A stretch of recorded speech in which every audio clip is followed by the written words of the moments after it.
When the palace revealed King Charles's cancer diagnosis, the news didn't just rattle Britain, it shook the very foundation of the monarchy.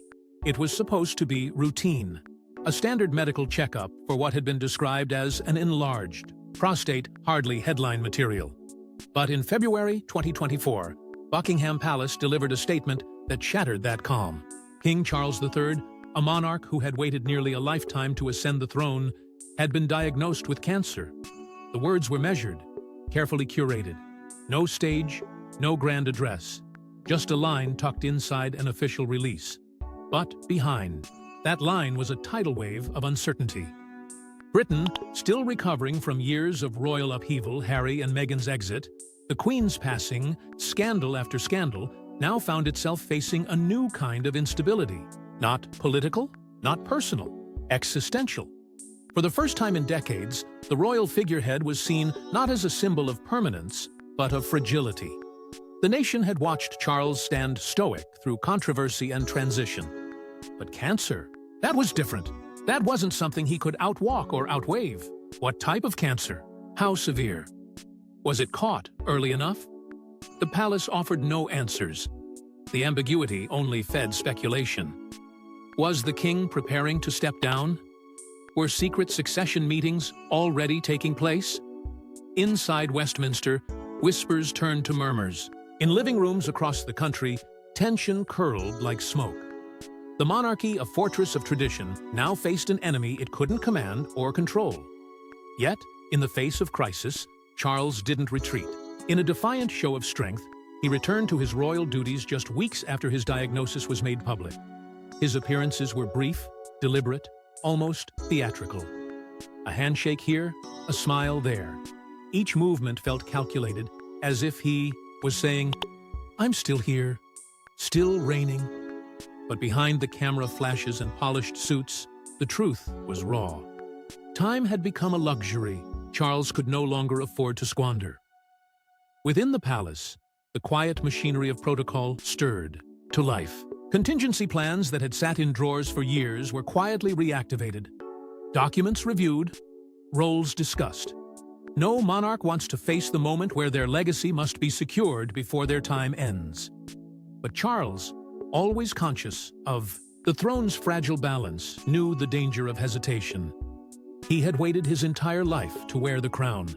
And now, just as it began to fit, the clock was ticking louder. There would be no abdication, at least not yet, but the monarchy had entered a new phase, a phase of shadows, secrets, and subtle shifts. It wasn't just about surviving, it was about preparing. Because behind the gold-trimmed doors and smiling photo ops, the royal family wasn't just facing a public crisis, they were bracing for what could come next. But while the king's health remained uncertain, another royal was about to face an even more intimate battle. One that would redefine the monarchy forever. In March, a second announcement silenced the Ichuai nation, and this time it came from Catherine herself. The Princess of Wales, long admired for her composure, her grace, and her quiet resilience, stepped into the spotlight not with ceremony, but with candor. No palace press release, no elaborately staged royal address, just a simple video, her voice trembling but clear. And with it, she revealed the unimaginable. She had been diagnosed with cancer. The shock was immediate. For years, Catherine had embodied the modern royal ideal, elegant, poised, untouchable. But in one brave, breathtaking moment, she shattered centuries of royal tradition by doing something the monarchy had rarely dared. She told the truth. Unfiltered, unscripted, human. In just a few minutes, she dismantled the facade of perfection that had defined her image and replaced it with something far more powerful, raw honesty. It wasn't just a diagnosis, it was a declaration. She spoke of the emotional toll, of the fear she tried to keep from her children, of the chemotherapy that had already begun. Her vulnerability was startling. And yet, in breaking every unspoken rule of royal conduct, Catherine redefined what it meant to be royal. She didn't ask for pity. She offered courage. She didn't mask the pain. She exposed the strength behind it. The response was seismic. Across Britain, across the world, something rare happened: unity. Support flooded in not just from fans or royalists, but from skeptics, journalists, even the harshest tabloids. Cancer survivors shared their stories. News anchors fought back tears. Social media, often cruel and cold, became a collective voice of empathy. In that moment, Catherine ceased to be a figure of ceremonial admiration. She became a mirror of human endurance, and the world leaned in closer. Then came the silence. After the announcement, she vanished from the public eye. No appearances, no updates, just absence. And yet, it wasn't retreat, it was reinvention. While others speculated, Catherine fought her battle in private. The chemotherapy sessions, the days of fatigue, the quiet moments of fear, all endured behind palace walls. But the silence spoke volumes. She wasn't hiding, she was becoming something new. Because when she finally re-emerged, she was no longer the same woman the world had known. The transformation wasn't in her posture or her poise, it was in her presence. Every word she spoke, every cause she championed, every visit she made now carried a deeper weight. She had crossed a line that few royals ever dared to even approach. She had stood face to face with mortality and emerged not weakened, but awakened. She didn't return to play a role. She returned to redefine it. The public no longer saw her as simply the wife of a future king. They saw a survivor, a mother, a leader, a woman who chose truth over image, vulnerability over protocol.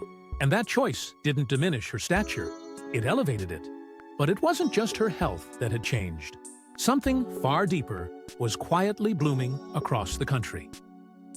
When Catherine's rose bloomed at the Chelsea Flower Show, it wasn't just a tribute, it was a declaration.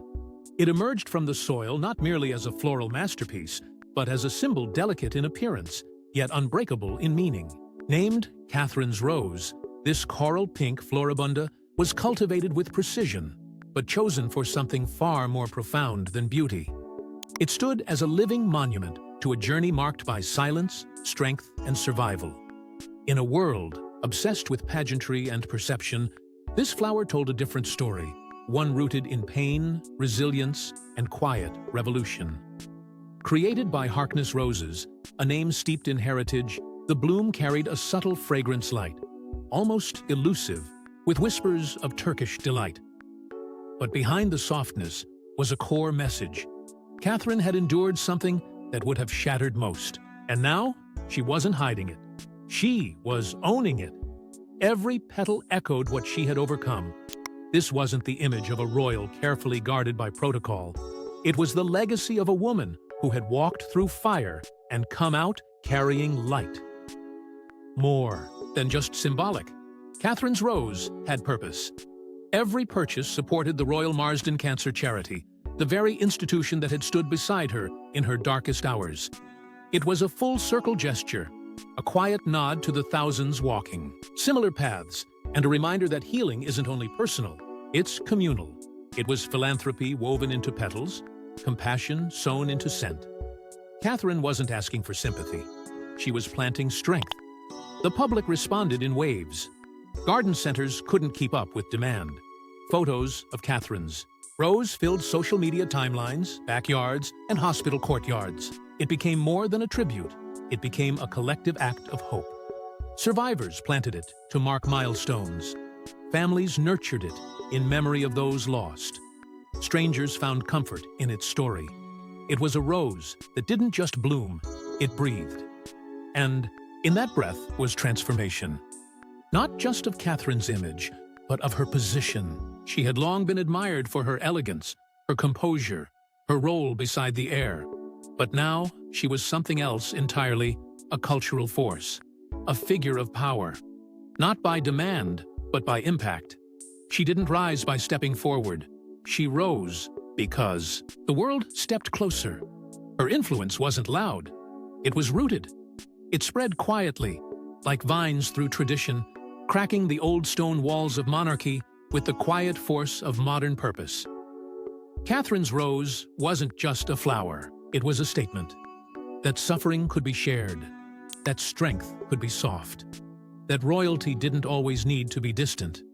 And in every petal, the message was clear. This was not the end of her story. It was only the beginning of her bloom.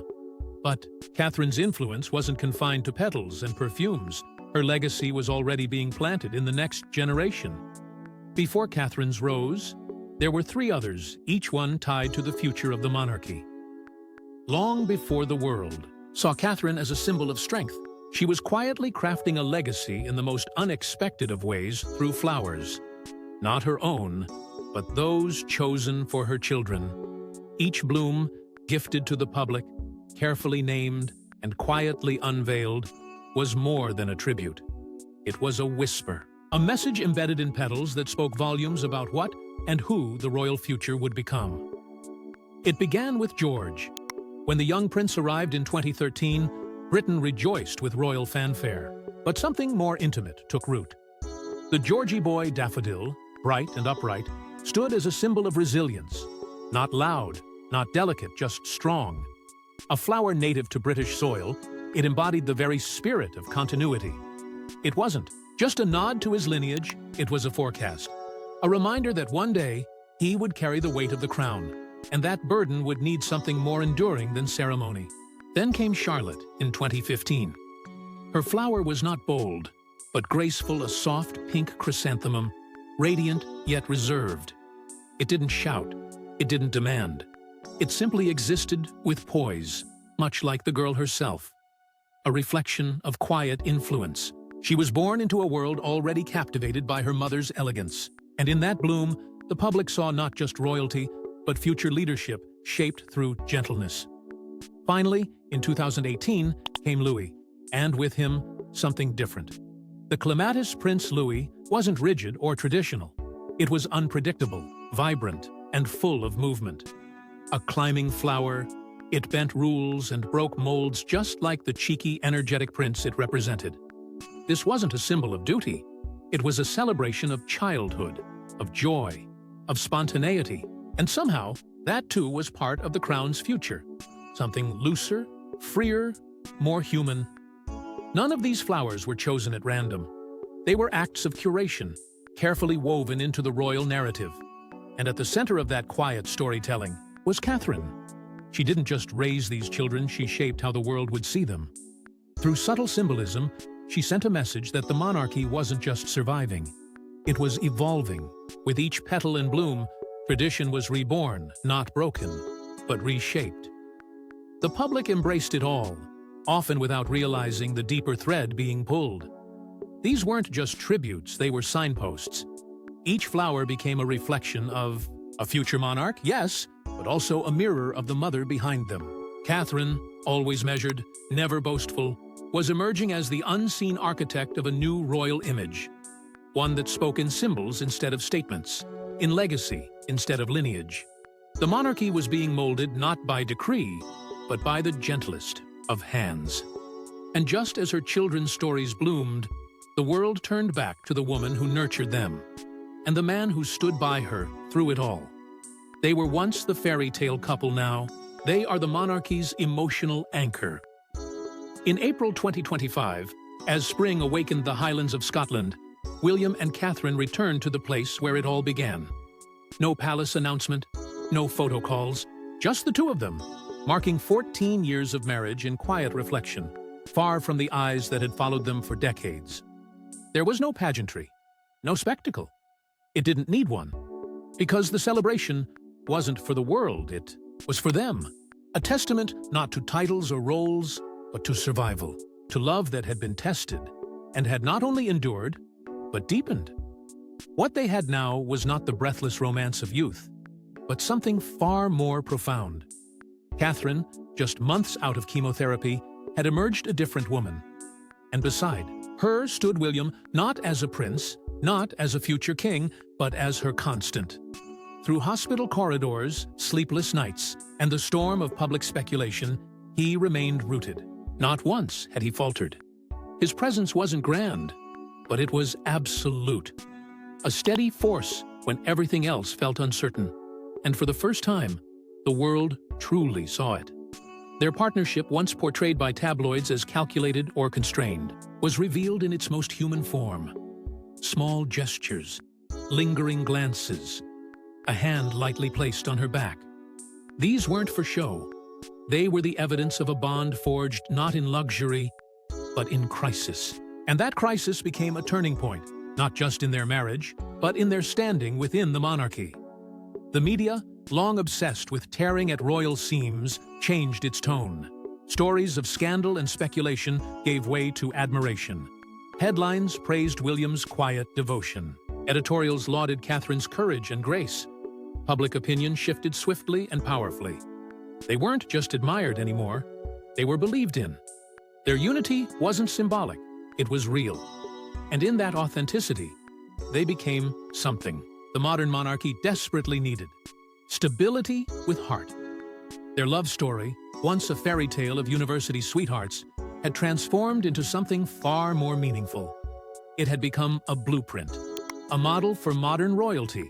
In an institution built on hierarchy and performance, William and Catherine brought humanity, vulnerability, and, most of all, unwavering loyalty to each other and to the nation they would one day lead together.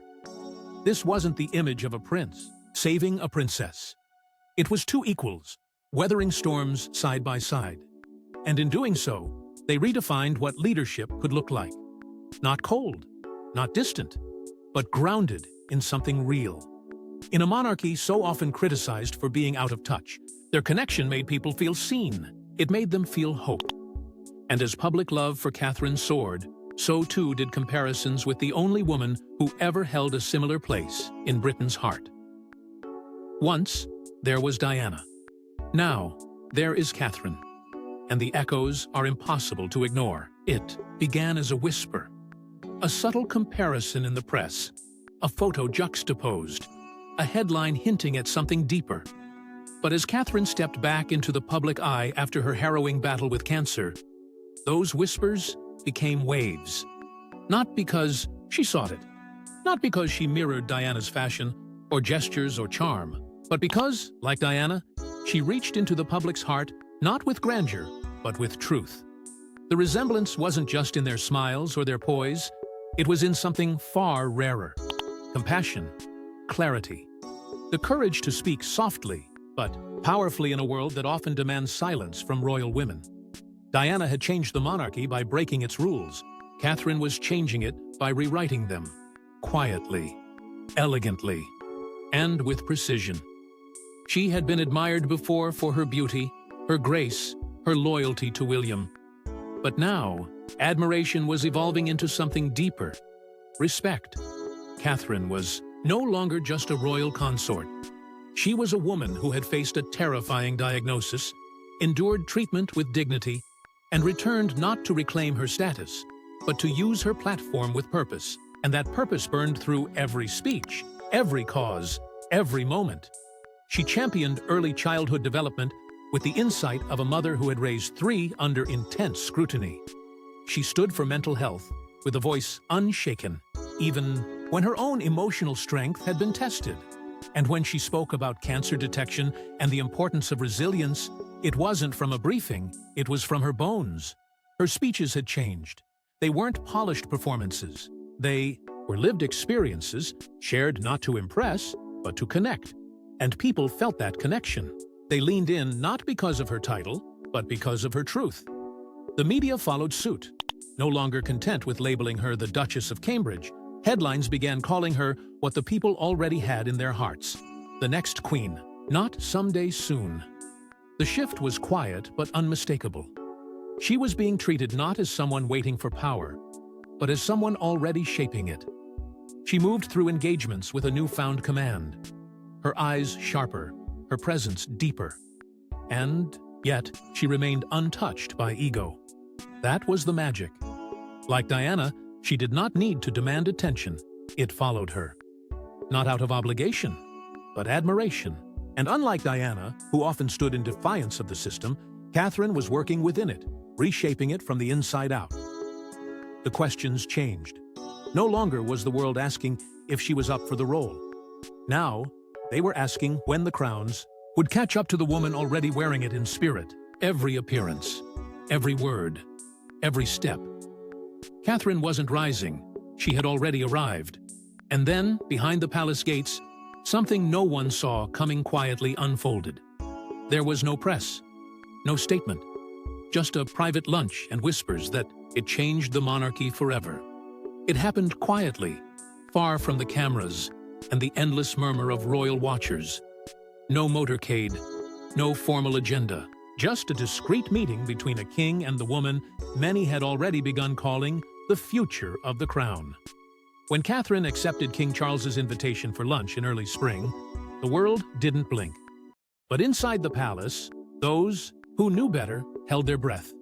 Because this was no ordinary encounter. It was something else, something unspoken, and it would send ripples through the very core of the monarchy. Sources close to the palace described the mood as calm but weighted. This was not a gesture of mere courtesy, nor a routine father-in-law's check-in. This was deliberate, a conversation forged in silence, built on the gravity of all that had unfolded in the past year. Catherine's illness, her return, the shifting public tide, the question hanging heavy in royal halls. What comes next? There were no leaks, no transcripts, but what followed was louder than any official word. Within days, subtle changes unfolded. Catherine was granted solo engagements typically reserved for senior royals. Her name began appearing first on official palace schedules before Camilla, sometimes even before William. These were not random. They were signals, and the media caught them instantly. Headlines pivoted from admiration to speculation. Had King Charles quietly begun the transition? He had not abdicated. Not formally. But it didn't feel like he needed to. Because the monarchy, always steeped in symbolism, seemed to be moving. Without speaking, the torch wasn't dropped. It was placed, and it was placed in the hands of the only figure the public already saw as capable of carrying it. Inside the palace, long-trained aides adjusted their rhythms. Catherine's growing presence was no longer treated as support, it was treated as leadership. Her speeches, once categorized under soft engagements, were suddenly strategic centerpieces. Her voice was not an extension of William's, it was distinct, authoritative, trusted. Polls reflected the shift with stunning clarity. Approval ratings for Catherine surged, not just in the UK, but across the Commonwealth. Her favorability eclipsed even William's. Citizens who once questioned the monarchy's relevance were now re-engaging. Not for tradition. For her, Catherine had become the monarchy's greatest asset, not by demand, but by merit. She didn't seize power. She earned it, quietly, completely. And yet, through it all, neither she nor the king uttered a word about that lunch. No photos, no quotes, no acknowledgement. But those watching closely knew something had broken free in that room. Not a rupture, a release, a final breath of an old era, and the first inhale of a new one.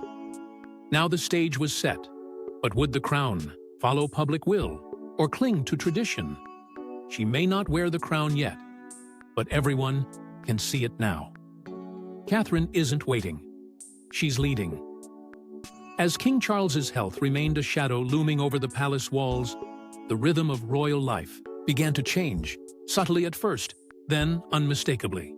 Behind the pomp, behind the formality, something historic was unfolding, something the monarchy had not seen in generations. A reign was not ending, but it was quietly shifting. And at the heart of that shift stood Catherine, no longer waiting for a title to validate her purpose. The king's remission, though cautiously welcomed, came with no promises. Private sources confirmed that contingency plans had moved from archival folders to daily briefings. Legal advisors began reviewing succession documents. Senior military leaders, typically briefed by the reigning monarch, were now seen meeting, more frequently with Prince William. The machinery of preparation had begun to turn, and it wasn't theoretical anymore. It was active. But as attention turned to the heir, something unexpected happened. It was Catherine who captured the momentum. Public engagements that once spotlighted William now gravitated toward her. School visits, charity galas, hospital tours. Every appearance was imbued with a quiet command. She wasn't just supporting, she was steering. The tone of her voice, the way she carried herself, It felt less like someone fulfilling royal duties, and more like someone stepping into a role already hers in the public eye. Polls confirmed what everyone was feeling. A growing majority, both in the UK and across the Commonwealth, voiced confidence not just in the idea of a William-led monarchy, but in a Catherine-led future. She was seen as the embodiment of modern royalty, empathetic yet strong, accessible yet dignified. She didn't need to change the institution through rebellion, she was redefining it through evolution. The press, once ravenous for drama, now followed her like a compass. Every word, every gesture, every speech was dissected, not for scandal, but for leadership cues. Analysts stopped asking whether she was ready. They began to ask how much longer Britain would have to wait. Her growing influence wasn't announced, it wasn't declared, it simply became undeniable. Her calendar filled with international diplomacy, domestic causes, and behind-the-scenes strategy sessions. Catherine had become the monarchy's new face, not through inheritance, but through sheer presence. When she visited cancer wards, survivors wept. When she spoke about mental health, parents listened. And when she stood beside William, it wasn't as his supporting act. It was as his equal, maybe even his guide. This wasn't ambition. It was inevitability. And it was felt in every corner of the royal structure. Staff began coordinating more with her team. Former critics became advocates. Even within Parliament, whispers suggested that if a handover were to come early, the country would not resist, it would rally. Not because it was time, but because Catherine had made them believe that the time was already here. She never asked for this moment. She never demanded a throne. But she rose to it with grace, with grit, and with a strength forged not in tradition, but in transformation. Her journey had not been smooth. It had been carved through pressure, illness, doubt, and expectation. And yet, here she stood, not crowned, but revered. And so, without proclamation or procession, a new chapter quietly began, led by the woman Britain had already chosen in their hearts. Thanks for watching. Don't forget to like and subscribe, and we will see you in the next one.